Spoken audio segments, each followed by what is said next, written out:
Welcome to this training for the 2022 Parts Innovations Management System. This training is designed to get you up and running utilizing the system very quickly, and after this video you should be fully comfortable using this to help you plan and execute on your big goals in 2022. So what is this system and why is it important? This is a system designed to synchronize your goals, your plans, and execution inside of your business. It is the one place you will go to manage all of the most important aspects of your business, from goals, trends, issues, tasks, your mission statement, processes, meetings, and even holding your team accountable.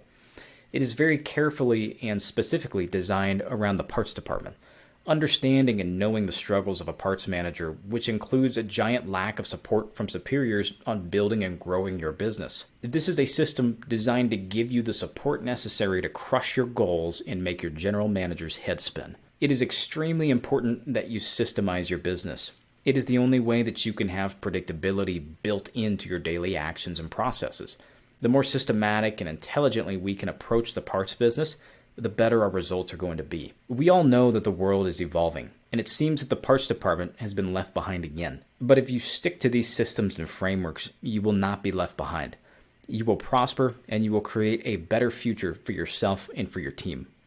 Let's go ahead and get started. All right, so we are going to start with the very first page here, which is the organizer page. And as you can see over here in column B, I'm going to highlight column B here. This is the navigation pane. You can get to all of the pages you need to get to by clicking through this navigation pane. Obviously, if you are in a certain sheet, it's going to highlight it like this. And these are all available to click. So the first thing you're going to want to do when you hop into the very first sheet in this tool is update your dealership name. So right here I have Joe's Ford, and presumably your name. If you're the parts manager, put your name here. If you are working within 2022, you're going to want to change this to 2022. It's going to automatically update it right here for you.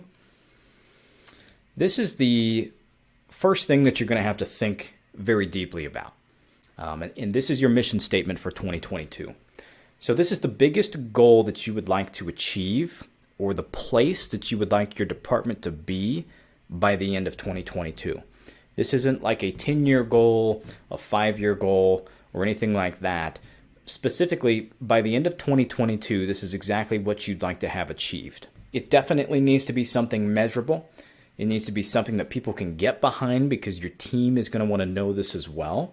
And once you have a very solid mission statement for 2022, we can go ahead and start building out the rest of the tool. Now, before we move on, I would like to say, this tool does not help you plan your financials. So most of the time I've noticed that your plans for the following year are usually developed by your corporate office or dealer principals, general managers, operations managers, things like that. Could be developed by you as well. But my experience is that most people don't need a whole lot of help developing their growth factors for the following year. What this is designed to do is, after you've set those numbers in stone, this is designed to help you actually achieve those numbers. It puts a system behind it so that you don't have to worry about simply shooting from the hip every month, hoping that you actually hit the goals. I'm going to show you exactly how you build this out to achieve those goals over and over again, month over month. So for the organizer page, you're going to see rocks this quarter. And rocks are simply quarterly goals. They are not something that you can achieve in a day or a week, something that normally is going to take you a month, 2 months, or even a full quarter to achieve. This is not something you're going to have to update from this page. We will update that in the rocks section. I will show you that very shortly. But the rocks pull into this page because this is your organizer tab. What the organizer tab is designed to do is help you pull together all of these different tabs and give you a high-level overview of where you're at and where you're going. All right, so again, this all updates from different tabs, so you're not going to have to manually input anything right into here. The current issues is going to be exactly the same. It's going to update automatically from this issues tab over here. But you're going to be able to see a high-level overview of your current issues. And this is extremely important in keeping an eye on the things that are potentially harmful or dragging down the sales of your business. Anything that would be described as an issue should go on this list right here. And that's exactly what this is going to show you. Now, as we scroll down here, we have high-level KPI overviews. We will get into how these are updated, but essentially what this chart is showing you is a trend line of your most important KPI department-wide, and we're going to delineate exactly what that is for you as we build this out. The second one pulls in the inventory accuracy data, so this is also going to help you manage a more accurate inventory, give you a better idea of where you stand, keep you fully ready for physical inventory at all times, hopefully, which is another key indicator in achieving goals for any parts department, I would say. So that is the secondary KPI that you're going to see on this organizer. So as you can see, this is very nicely formatted, very clean. You're really not going to have to update this page. The organizer is a high-level overview. The only thing that you need to update is your mission statement, dealership name, parts manager name, and the year that you're doing this within. You could be in 2023 using the same system. You would just simply update that and it'll follow suit. So this is something that you can print out very easily. And let me just show you how I would do that. So I would go through and just select down to here. I would just say Control P. And you can see here it's already formatted to print. Let me move this out of the way. It's already formatted to print exactly how you would want it to. And this is something that you could hand out on a weekly basis to give people an update on where you're actually at with your trends, what issues you have currently going on, and the status of your quarterly goals right here. It also keeps the mission statement on top of everybody's mind so that we're all mobilizing in the same direction. So that's pretty much it for the organizer section. So next we're going to talk about the trend analyzer and the data tab. And we're going to combine those two because they are related in a lot of ways. So let me just hop over to the data tab first so that you can see how the trend analyzer gets updated. The data tab, as you update the data tab, just as a quick aside, it is going to update these trends as well. And I'll show you that here right now. So let's go ahead and click into the data tab. Just move this out of the way. So what you can see here is something that might look a bit overwhelming at first glance. But the good news is that you'll only ever be working within one column at a time after you already have the build out. So when we're looking at the most important KPI department-wide, this is something that is editable by you, and it should be edited. So what we want to do here is think very deeply about what is the most important thing that we want to measure on a monthly basis and see the trend of. One that comes off the top of my head, you could just simply do gross profit. So let's just do that. Gross profit. And these numbers, when you get the template, won't be in there. It'll just be blank. This is a formula that just automatically updates when I do things. So if that's confusing you, no worries. But if we were measuring gross profit, I would simply put my actuals right here on a rolling 12-month basis. So if I'm in December right now, I would update all of these to be in 2021, for example. Since we are about to move into 2022, I want to see a rolling 12-month trend. And then as we get into January, I'm just simply going to overwrite this number and keep all of these numbers the same, because you want to see the trend and how you're pacing going forward from the previous year. If they were blank, then you wouldn't really develop a very clear trend line. So let's keep this on a rolling 12-month basis. Obviously, this is going to be your goal row. So whatever your goals are, if you were using gross profit, you would enter those down here. Hopefully, it is not the same for every single month. There's seasonality that goes into everything that we do. But as an example, I went ahead and made it every single month would be the same. So I changed the name of this to gross profit. So let's go back to the organizer real quick and I'll show you what that does. It actually changes the name of this to gross profit. So this is now your most important department-wide KPI or trend line that you are looking at. And whatever that may be, it's always going to update it right here. The numbers are going to update themselves here. The axes are going to update themselves. All you need to do is get the raw data into the tool. So let's hop back into our data. So let's assume that this is all real data and you are now measuring gross profit. The second thing that you're going to want to look at is the individual KPIs. The individual KPIs are meant to analyze employees on leading indicators of whatever it is that you would like to measure. As an example, if my most important KPI is gross profit, then I actually want to change this to look at my individual gross profits per employee. So I'm going to change this to gross profit per employee. Right here, you would enter the names of the people that you are measuring. So if you have, 2 or 3 advisors, that's totally fine. Simply delete these right here. Only use the amount that you need. You don't need to fill the whole space. If you have more, reach out to me and I can build it to be as big as you need it to be. But for now, let's assume that we are measuring gross profit per employee. Now on the second individual KPI, let's assume that I would like to measure lines per invoice. So I want to measure an average lines per invoice month over month. Again, you would just edit the names right here. Edit in the rolling 12 months. This is going to require a little bit of work. It's going to require a little bit of backlog, a little bit of running some reports to see what things were before, but it's completely worth it because you're building a trend line. And I think you're going to be really surprised once you actually build this out and start looking at the differences in the comparisons on the trend analyzer. With that being said, I do have another table right here that you are able to use. We'll actually call this number 3. And you can use this and build another chart if you'd like to in Excel, if you're Excel savvy.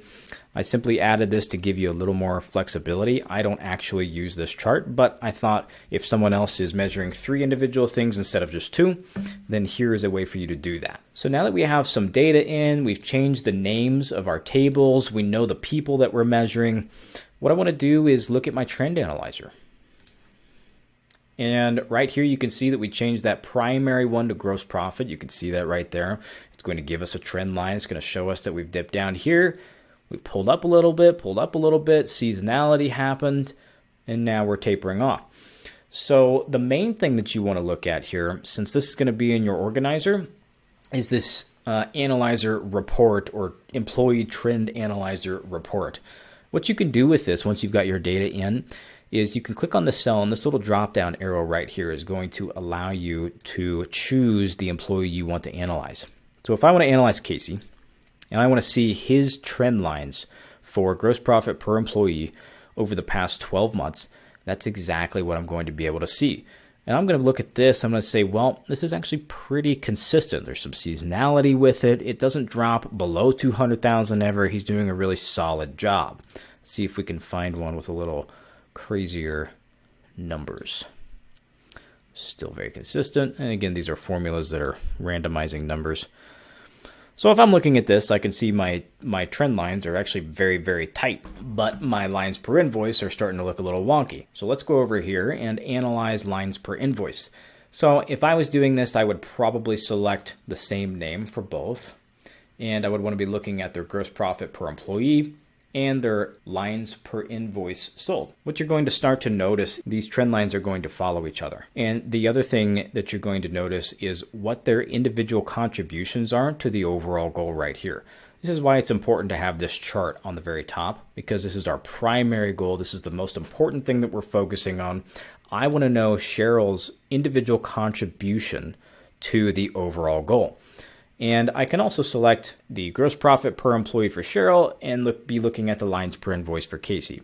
I'm not really sure why you'd want to do that, but if you were using some sort of different metrics to analyze, maybe you would have a case for that. Now, if you are going to use the third individual analyzer, you could simply drop that graph right here. If you need help doing that, just reach out. I can throw it on there for you really quickly. But again, I just wanted to add a little bit of flexibility for you if that's something you wanted to do. So just to recap, the data tab, if, for example, we are in December, I am only going to be working within December, updating my numbers. And me personally, I'm doing this on a daily basis. I know people who do this on a weekly basis as well. Definitely want to do it either daily or weekly without fail, because you want to see those trend lines and spot issues before they become a really big glaring issue. This is also a really good tool to bring into your meetings. If I'm about to have a meeting with Casey, then I'm going to flip over to his name and I want to see his individual contribution. There we have a very odd trend line there. So this would be a very good tool to have in your one-on-one meeting to see their individual contributions to the overall goal. So the trend analyzer, you're not going to have to update this at all. However, here in the data tab, the first thing you're going to want to do is outline exactly what it is that you would like to measure. And again, this is going to be your most important one, your actuals and your goals. I would look back on the previous 12 months, enter in all of the data. There's going to be a little legwork involved. Once you have all of that in, you're only ever going to be working within one column. So December would be right now. You're going to move to January, update these columns, and you're going to be able to see a rolling 12-month trend after updating each and every month. Now, when you change these names, again, they're going to change the names of the graphs. When you change these names, they are also going to change what shows up in the trend analyzer here. Okay, so you can use all of your own employees' names in order to do with it what you need to do. All right, the next thing that we are going to go over is the Rocks tab. Now, as you can see, and as we talked about previously, the Rocks this quarter, this is simply going to pull from the tab over here. So there's no need to enter these in. Let me just show you here. You see this formula. This is just pulling from a different sheet. So if you do update this, simply click the back button over here. It'll make sure that it throws that formula back in and you haven't messed anything up. So let's head over to the Rocks tab. So Rocks are quarterly goals that must be completed within the quarter. There's no exception or no room for failure on that particular aspect of this sheet. The reason is because Rocks have to be congruent. Let me just, again, move this out of the way. Rocks have to be congruent with what your mission statement is and what your high-level KPIs are. Okay, so when you're developing Rocks, they are not just simply things that need to get done. They are things that need to get done that will support your mission, and they will support, in this case, our gross profit initiative. So going back to the Rocks tab, I just have some examples in here: inventory preparation, a new parts advisor, inventory training, sales training, and new customer acquisition. So this is a very short, sweet, to the point goal, right? This is where you're going to enter your notes or any kind of description that you need. This is where you would enter your status. So it's either on track, off track, or complete. So if we're on track, it's going to have no special formatting. Off track, as you've probably noticed, it's going to go ahead and highlight that in red. Off track, off track. You want to assign an owner to every single rock who is responsible for ensuring that the rock gets done by the due date. The other thing that you want to make sure you do is after each time you're working on this rock, thinking about it, doing something pertaining to the achievement of the rock or that quarterly goal, enter in the last check-in. Because what you'll notice is some of these will drop off and you haven't checked in for 2 months and your quarter end is coming up and you really need to get after it. So it's very important that you set the due date and the last check-in so that you know where you're at and, again, where you're going. Now, we changed some of these to off track. Let me just change this to test 1, 2, 3. And I'll just show you how it updates in the organizer tab. Test 1, 2, 3, we changed these to off track. Here's our check-ins, here's our due dates. This gives you, again, a very high-level overview. If you're printing this, you can simply look at these and go, okay, yeah, I probably need to check in on hiring a new parts advisor, not something I've thought about over the past week. Let me check in again, get something done on it. And that's actually where our to-dos come in. And as you can see here, we really don't have a to-dos table in our organizer. That is because they are going to be completely congruent with Rocks. So everything that a to-do entails will be directly correlated to one of these Rocks in your list here. So I will show you that in just a second, but coming back to this Rocks sheet, you can see up here that I've said that it's limited to 5. That's not to say that you can't have more than 5 goals for a quarter, but it is to say that you don't want to overwhelm yourself every single quarter on trying to slam out a bunch of goals and miss a bunch of deadlines. If you have rocks that you're constantly having to transfer over into the next quarter, that's not a good thing. So that's why for myself, I limit it to 5. Now, does that mean you have to follow it? No, I want you to do whatever works best for your business. You know your business. So if you need to add, 12 more, that's totally fine. I just want to make sure that you understand that rocks are something that have to be done in the quarter that they're set. So assign it a due date, give it some last check-ins, make sure you're being honest with yourself, make sure you're following up with these people. If it's you, follow up with yourself. If it's someone else, follow up with them every week, have a check-in. And we're going to get to the meeting section here very shortly. But while we're talking about this rock sheet, it's important that we talk about the to-do section as well. So if I have hire a new parts advisor, I'm going to come into my to-do section and I am going to put a new to-do on here called review resumes. As you see, it actually entered a new tab into the table. So you're not going to have to do any formatting, just enter your task in, it's going to do the rest for you. Now, I haven't actually started this yet, but I need to link it to a corresponding rock. So these to-dos aren't just your normal everyday average to-dos. This is specifically a to-do list designed to be congruent with your rocks. So I need to assign it a rock. And what I can see after a while here is all of the to-dos with the corresponding rocks and their statuses. So eventually this thing's going to get really big, and it should get really big. You should spend a lot of time developing all of the tasks correlated with actually achieving and knocking out that rock. So on my calendar, every single week, I'm setting aside time to make sure I'm reviewing these tasks and getting them either in progress or moved over to the completed section. We've just got to get these sort of moved forward in the process. Move this over to the side. As you can see right here, you have some things that you can select. So if I just want to see the to-dos that I have not started on yet, I need to review the resumes for hiring a new parts advisor. I need to move that to in progress, get something going on it. Now, very important, you want to click this X up here to take the filtering out. I can also look up here at my corresponding rocks. So if I want to see all of my to-dos for inventory preparation, I can see them right here. And again, once I'm done, click this X, it'll make everything reappear again.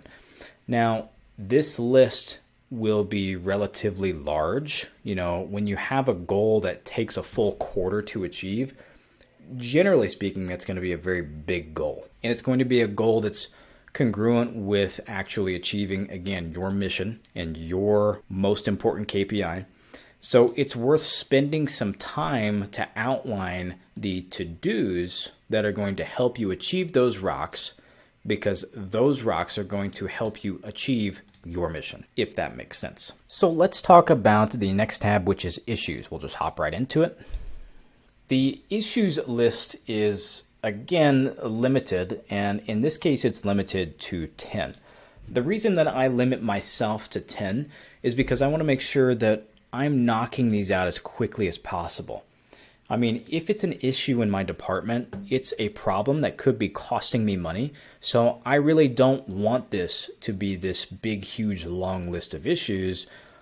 I want to focus very intentionally on getting these things knocked out.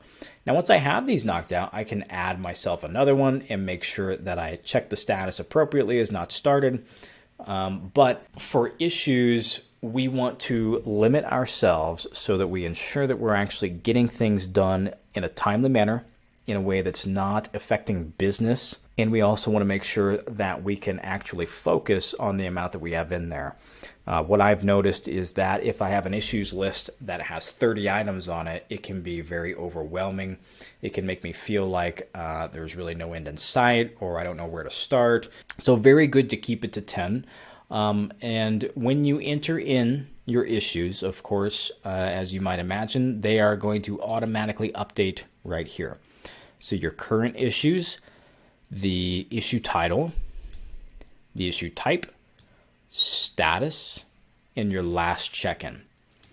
So when we go back to the issues list, we want to enter our issues as the title here, issue number 1, a description of the issue if necessary.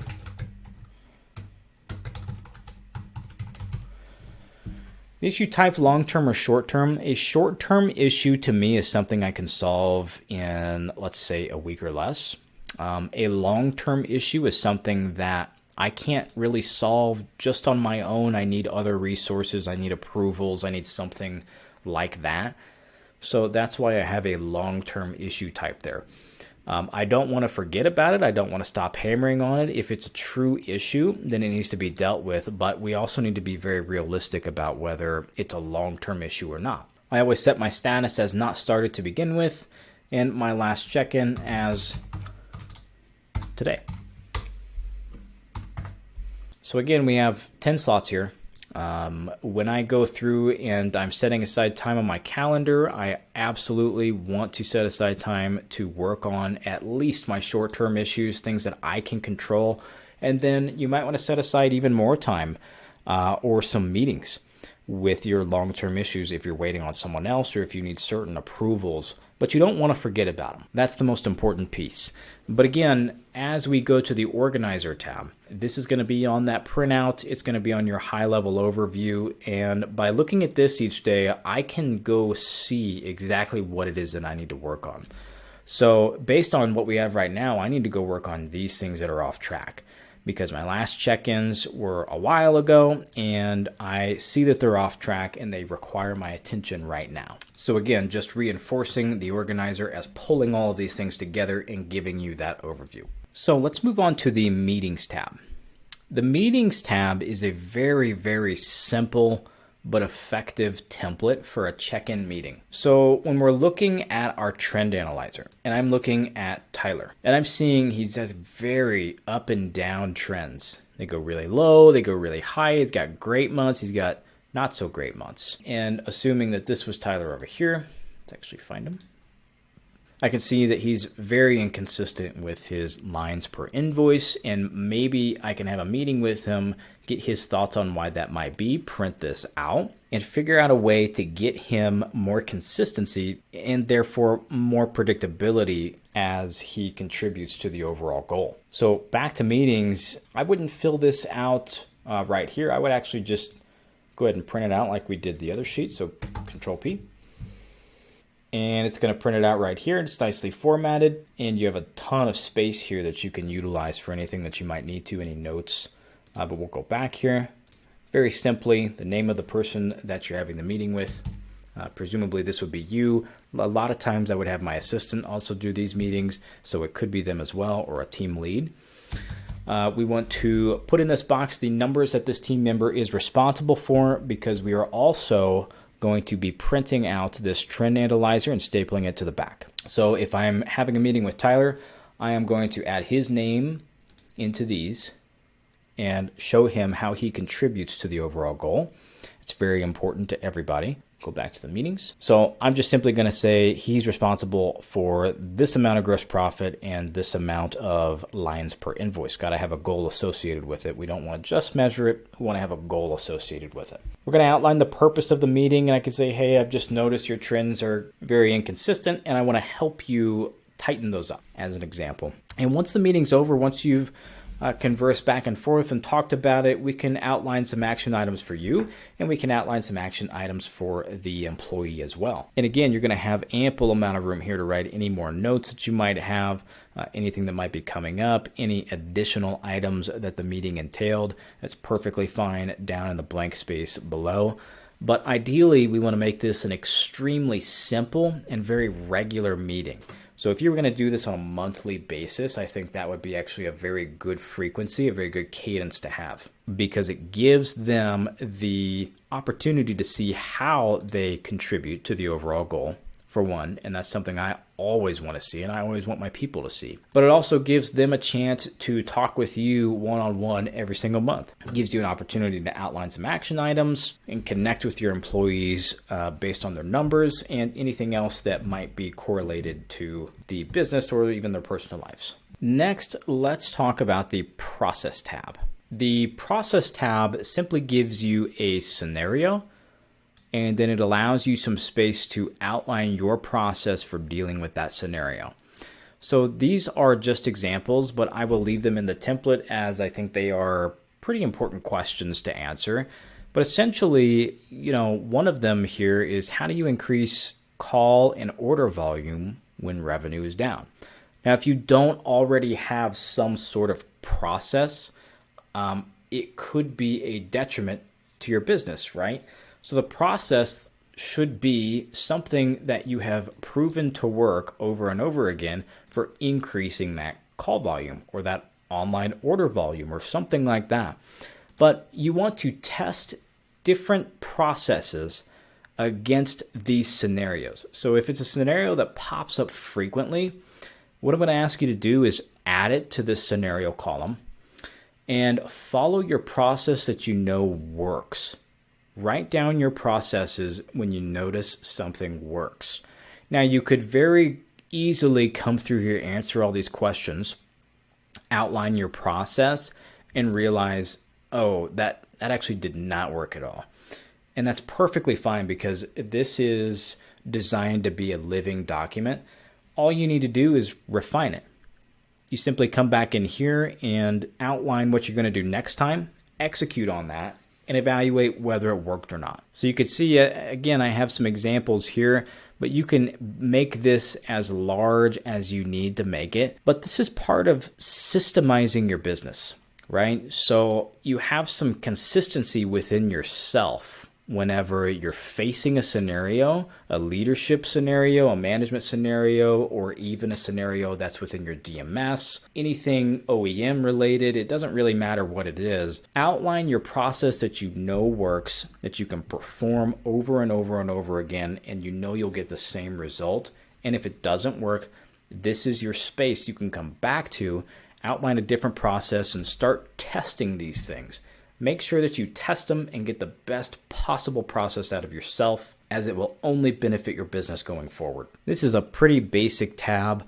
I did put this little blurb here, just defining your processes and giving you a reminder that this is a living document that is actually meant to be updated pretty frequently. Scenarios are going to change. Your processes are going to change.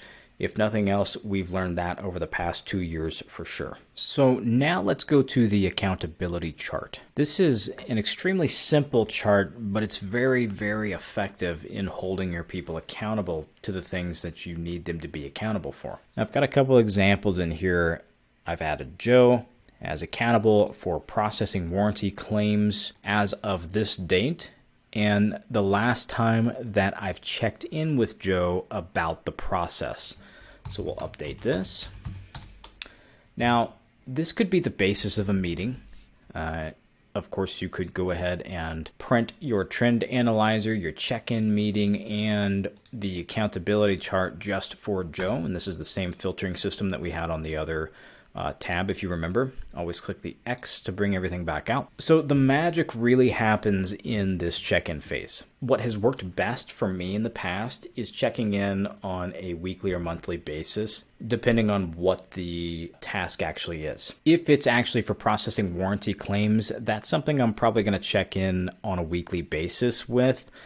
Get a status report, ask if they need any help. Are they behind on anything that they can't find to send back to the manufacturer?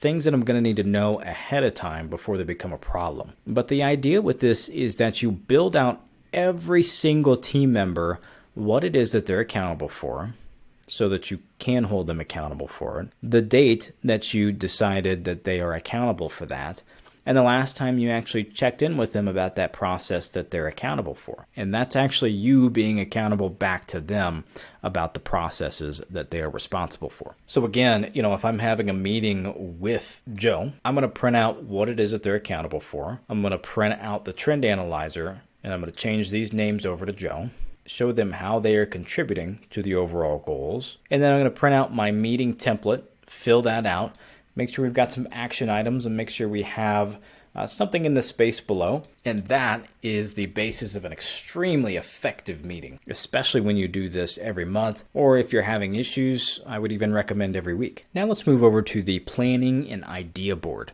So this is something that is extremely important to allow your brain to wander a little bit. So I told you before, and as you can see in some of these tabs, let's just go back, your rocks are limited to 5. Your issues are limited to 10. What this is designed to do is as you come up with new rocks or new issues and you're already capped out on these things, what this helps you do is add those to an idea board or a planning board. So you can change these categories up here if they don't work for you. These are the categories that I actually use inside of our business. And when I have an idea for improving or an idea, a little tweak that I want to make, or something that might even be 10 years in the future that's not even possible right now, but I don't want to forget it, I'm going to throw it on this idea board. And I'm going to keep this, again, as a living document. And when the quarter turns, I'm going to come back to this planning board, this idea board, and just start looking at the things that just popped up in my head.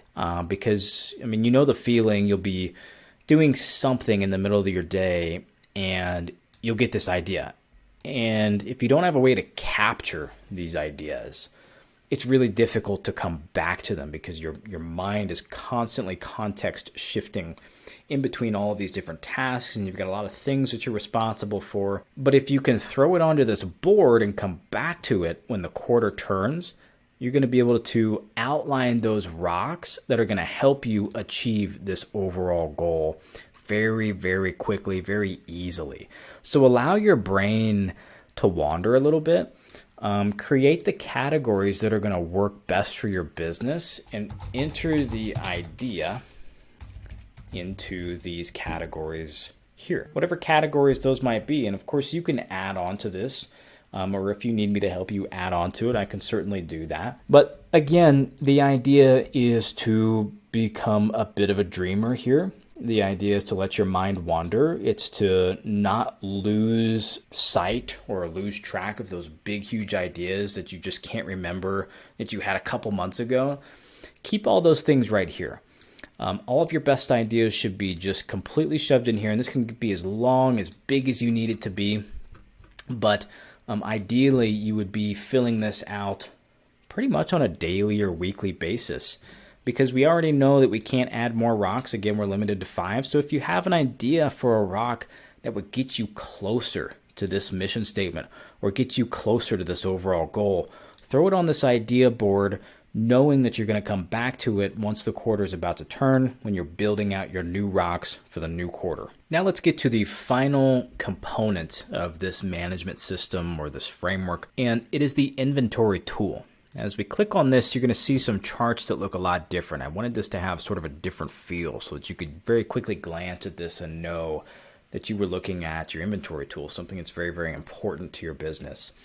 So you can see up here some different charts that are laid out, and these are pulling from a bin report, which I'll hop over to in just a moment. If we scroll down here, we can see an inventory control plan, and I'll explain that as we move along as well. So let's scroll back up here and we'll go to the bin report. Now I've got some data in here that is just completely, fake, but is a very good example. And again, this will all be blank when you actually receive the template. But let's start at the very top. So we want to think about how often we want our bins to be counted. Now, if you want your bins to be counted every 90 days, and we're talking about basically your entire inventory, how often do you want to count all of your bins? So if that's 6 months, you just extrapolate that out into days and you put the days in there, right? And so this 90 is going to be days. So let's assume we wanted 120. And you can see over here, our next count date has actually changed. And days to next count has actually changed. So I've got 99 days until I need to recount bin 2105. And what I can see when I recount it is the difference in the number of parts that exist in the bin, the difference in the variances that exist in the bin, when I counted it last, who that counter was, and what the previous bin defect percentage was. Now, when this gets closer to about 10 days, I'm going to set it up on my schedule to be counted very, very soon, and I'm just going to add it to the list right here. Now these ones that are negative, this means that the count date has passed. 219 days ago, for example, I should have counted again bin 1105. And again, the same principle applies. As we're looking at these things, I want to know what our improvement rates are, right? So if I'm counting things every 120 days, if I'm counting my inventory a couple of times per year, I'd like to know what the differences are in the amount of parts that exist in the bin, which is what this is. Now, most of your bin count sheets are going to tell you that. If they don't tell you that, you can absolutely get with your DMS provider and have them add that to it. But most that I've seen, especially CDK, Reynolds, and Reynolds, they're going to have how many parts exist in the bin location that you're counting. Now, the count of variances, you're simply going to look at on your own. When you're looking at that bin count sheet, any variance in there, you're going to want to add that as a positive number. So even if you're missing one, which would technically be like a -1, that just simply equates to one variance. We're not going to put negatives in here. We're only going to say how many or what was the absolute value of the variances that existed within that bin versus the amount of parts that exist in that bin. And moving on down here, we want to see what's your monthly bin count goal. So if you want to count only 5 bins per month, that's what you would put. If you wanted to do something like 25 a month, that's what you'd put. For our purposes, so that I can get the chart to look right for you, let's just put 3 in here. So when we update this 3, and I'll just go ahead and show you now, when we go back to our inventory tool, this is where this 3 comes into play and where that count goal is represented. You can see by month how many parts you actually counted. So as you log them into your bin report, it's going to look at the month and it's going to say, okay, you counted X amount of bins within this month. It's going to run that for you. And if that's above your threshold, that's perfect, but you're going to be able to see if it's below that threshold as well. So if I'm looking at my accountability chart and I see that I have someone here that's responsible for counting bins, let's assume, cycle counts, then I'm going to make my last check-in today because I can see very clearly that they are really not keeping up with what our minimum standards are. It looks like December they kept up, but right here we're below threshold, right? And again, this is just example data, but this is the level of drill down that you're going to be able to see with this report. So let's hop back into the bin report. Again, this will all be blank, but I do want to point out these are formulas. So important that you do not edit these. If you do edit it, let's assume we did this on accident. I can simply use Control Z and it will reverse that. You could also click the back arrow right here. And that goes for any part of this Excel workbook.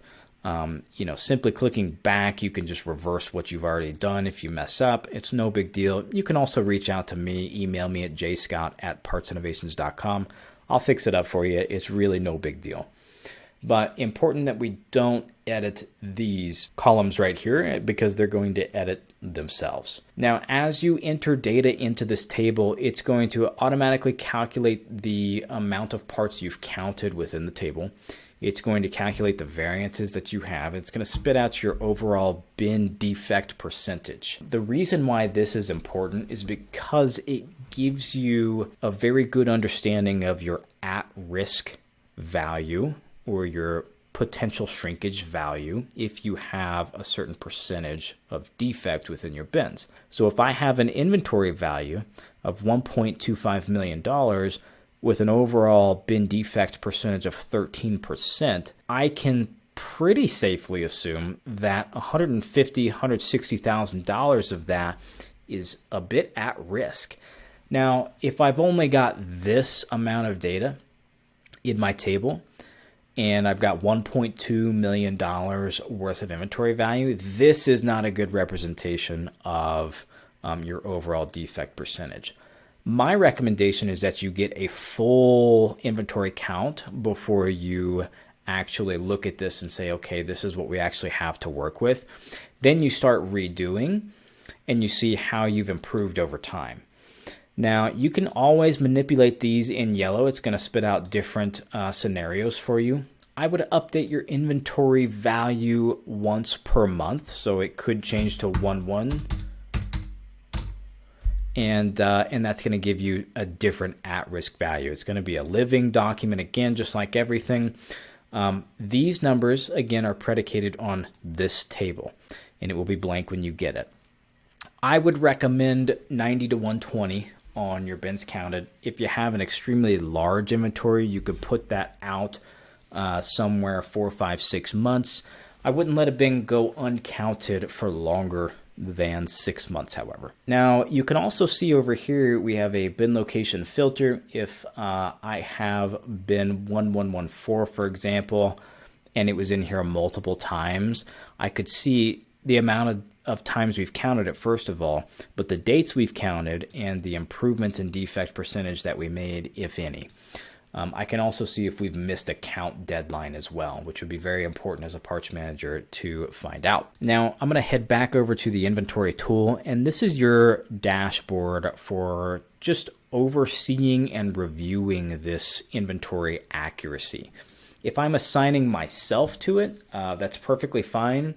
I actually have someone in my warehouse assigned to performing cycle counts on a daily basis who has access and fully understands how to run this bin report, understands how to manipulate the Excel to make sure we get the data in here that we need. But ultimately, if you've got that person turning in the bin count sheets to you, you can always make the edits into this table that you need to make, and it'll spit out the appropriate things right here.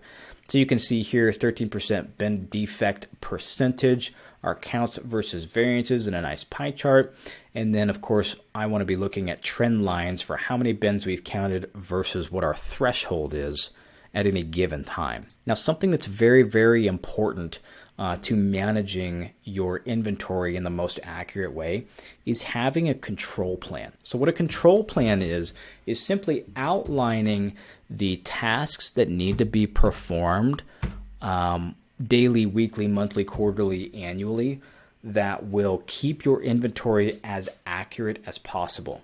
Now, when you come up with that task, obviously cycle counting is one of them. There are a number of other things that are extremely important for controlling inventory, and they have a lot to do with accounting, how we're stocking things, how we're pulling things, where things are located, you know, if bins are overflowing, all these kinds of things. So put your control tasks in here, and you want to be sure and be confident that if these control tasks are followed, you're going to have a very accurate inventory.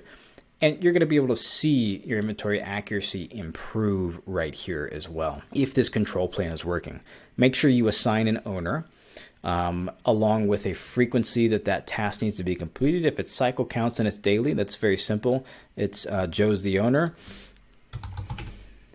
and we're going to give it to him daily, just like that. So we'll say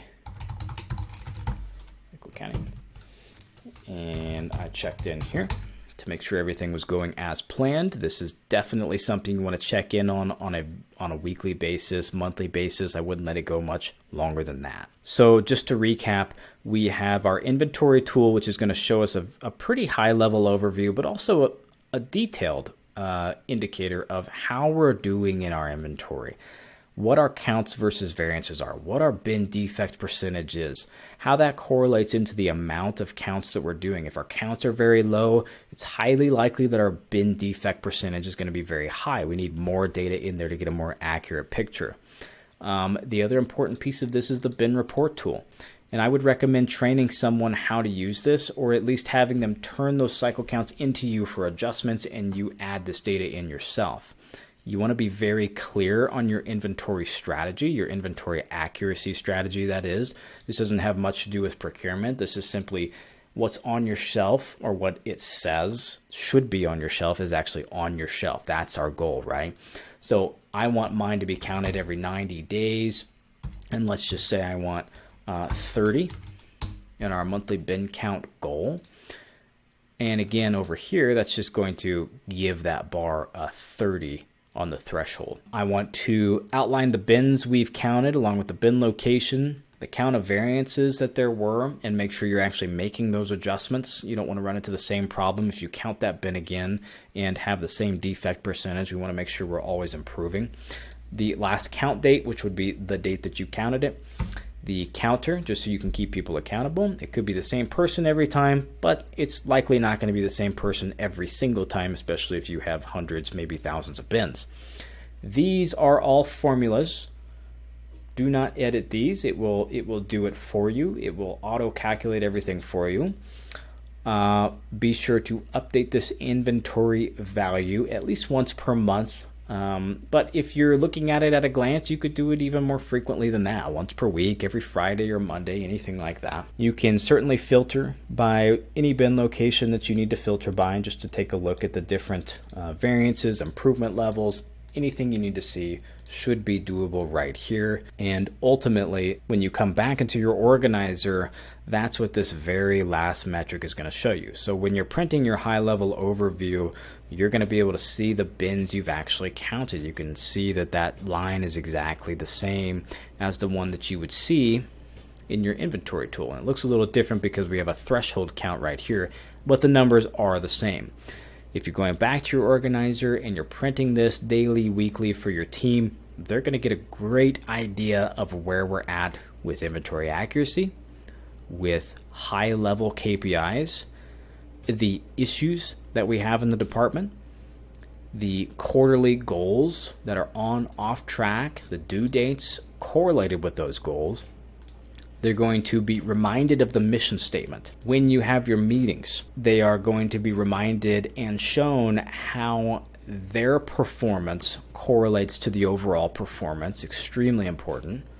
You're going to have your data tab. You're going to be able to have effective meetings. You are going to be able to outline the best possible known process to handle all of these certain scenarios that you line out for yourself. You're going to be able to keep people accountable to the things that they need to be accountable for. Extremely important when you're running your meetings. You're not going to lose any ideas because you were too busy to remember to write them down or anything else. They're all going to be right here. And you're going to be able to come back to those in the future when the quarter turns and outline your new rocks and potentially your new issues. And finally, you're going to be able to keep a far more accurate inventory by being extremely intentional about how you run your business, how you perform your cycle counts, how you manage your inventory control plan, who's responsible and at what frequency, and you'll be able to drill down into any bin location that you need to based on this report here. So that is it for the Parts Innovations Management System. Again, this is fully customizable. If there's anything in here that's not going to work for your business, give me a shout. Email me jscott@partsinnovations.com. I can work with you to customize this. I just want to make sure that we're doing what's best for the industry, that we're bringing up OEM parts together, and that we're all growing cohesively as we systemize our business and make the best decisions for the company. And again, my name is Joe. Please email me at jscott@partsinnovations.com with any questions. I can certainly walk you through this individually if you need help building this out. Also, if you do need help building those annual numbers for your department, if that has not been done yet, you can reach out to me for that as well. Most of the time, as I said, those things are done for you. This is simply the tool that will allow you to achieve those goals at a very high level. Thanks for watching. Thanks for supporting me, and thank you for using this tool and caring about the business that you run.